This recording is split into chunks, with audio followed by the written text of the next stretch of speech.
On 12th of July, we mark the day for UN Day of Combating Sandstorms and Dust Storms.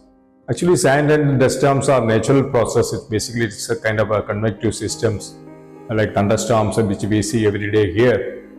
But sand and dust storms are basically driven by strong winds associated with the convective clouds.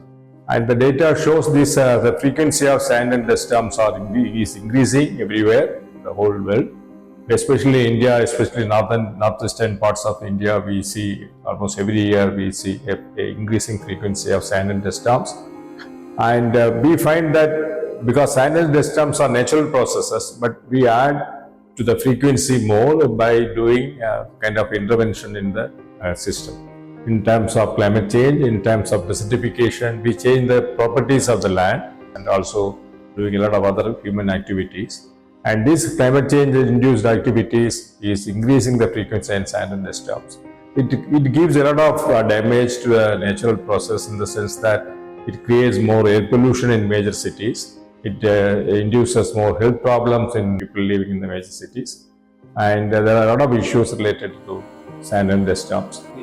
At Atria, we have a climate center, a Center for Climate Change, where we do a lot of research on this kind of climate, human activities induce climate change, and how our human activities are adding to natural process and changing our climate.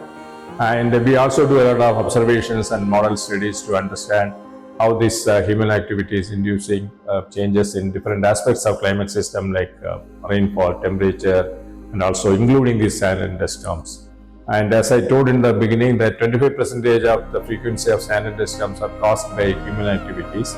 So if we can control these human activities and to reduce the human activity, we can minimize the effect of sand and dust storms to some extent, and we can have better life in our future world.